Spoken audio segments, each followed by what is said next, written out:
But surely you can question my policies without questioning my faith. Or, for that matter, my citizenship.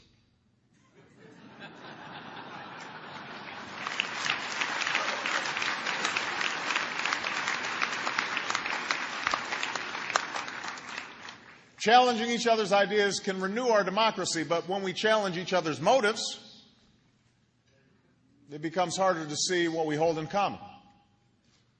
We forget that we share, at some deep level, the same dreams, even when we don't share the same plans on how to fulfill them.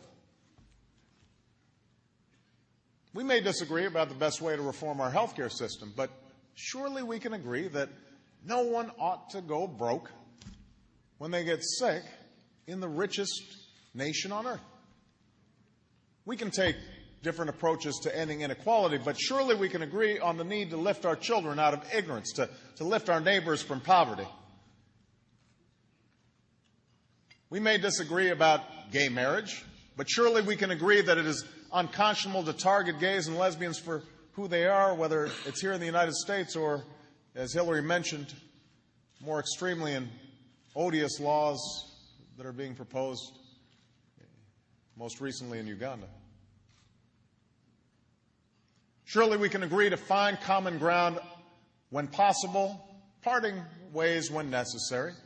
But in doing so, let us be guided by our faith and by prayer.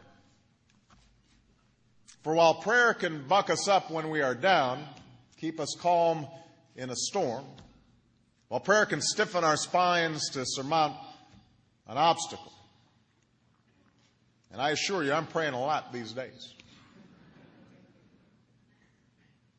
prayer can also do something else. It can touch our hearts with humility. It can fill us with a spirit of brotherhood. It can remind us that each of us are children of an awesome and loving God. Through faith, but not through faith alone, we can unite people to serve the common good. And that's why my Office of Faith-Based and Neighborhood Partnerships has been working so hard since I announced it here last year. We slashed red tape and built effective partnerships on a range of uses, from promoting fatherhood here at home to spearheading interfaith cooperation abroad. And through that office, we've turned the faith-based initiative around to find common ground among people of all beliefs, allowing them to make an impact in a way that's civil and respectful of difference and focused on what matters most.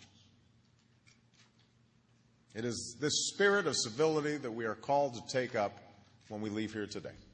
That's what I'm praying for. I know in difficult times like these, when people are frustrated, when pundits start shouting and politicians start calling each other's names, it can seem like a return to civility is not possible. Like the very idea is a relic of some bygone era. The word itself seems quaint. Civility. But let us remember those who came before. Those who believed in the brotherhood of man even when such a faith was tested. Remember Dr. Martin Luther King. Not long after an explosion ripped through his front porch, his wife and infant daughter inside, he rose to that pulpit in Montgomery and said, "Love is the only force capable of transforming an enemy into a friend." In the eyes of those who denied his humanity, he saw the face of God. Remember Abraham Lincoln.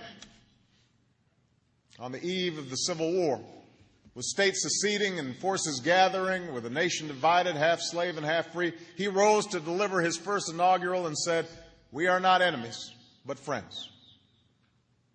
Though passion may have strained, it must not break our bonds of affection." Even in the eyes of Confederate soldiers, he saw the face of God. Remember William Wilberforce, whose Christian faith led him to seek slavery's abolition in Britain. He was vilified, derided, attacked.